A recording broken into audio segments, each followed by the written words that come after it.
Inshuti bavandimwe, amahoro y'Imana aho muri hose, nizeye ko Nyagasani Imana akomeje kubaha ifunguro ribahaza, atabahaye batera umurengwe.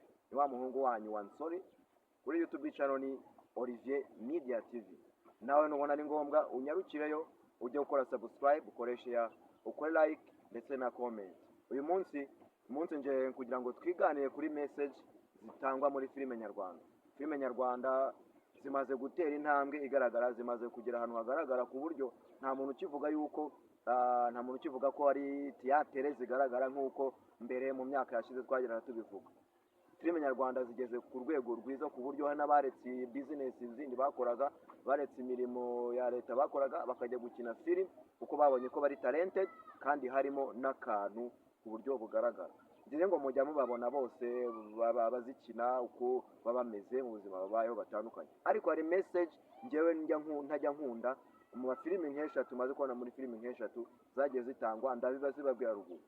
Filime ya mbere bita Umuntu, gute muzana muri filime mugatanga message yuko nimba umuntu asamye inda agomba kuyikuramo, bamwe na bamwe murabikora. Rero muri filime bita Umuntu, Oba yateye inda umukobwa we, yateye inda umukobwa ariko atazi yuko ari umukobwa we ateye inda, aza kubimenya nyuma. Abimenye nyuma bivuza kuba ngombwa ko ashaka kuyikuramo. Inda bayikuyemo ariko byarangiye umwana imuhitanye, umwana yarapfuye, ari uwo yari atwite yarapfuye, na nyiri guterwa inda yarapfuye, kandi nyamara uwo batwite nta ruhara babifitemo.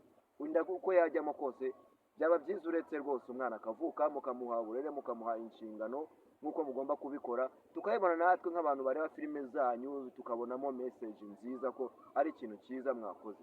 Reba muri My Father in Law, nubwo yarangiye Chati yakuyemo inda ya Scott, barabeshya ngo yanyire ngo yikubita hasi. Anyway, uko byari filime wenda wasanga ko yaranyira kikubita hasi, ariko message irimo nuko inda yavuyemo, inda bayikuyemo. Reba Oxygen yakuyemo inda ya Kenny, iyo ni indi message itari nziza mwaduhaye. Impanga TV nize ko mubyubona, niba mutanankurikira nta kibazo, abandi nize ko bayibabwiye. Reba Miki, nubwo filime yarangiye uko buriya inda ya Kenny yamuteye, buriya nawe wasanga barayikuyemo, nuko tutabimenye kuko filime yararangiye ni kuri abayikinnye.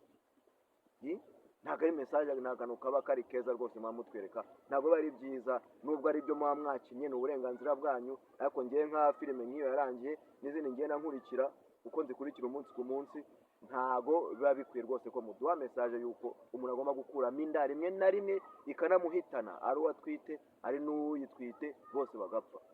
Ubu ntabwo tubizi, no mu muturanyi wasanga Linda azakuramo inda ya Ben yamuteye.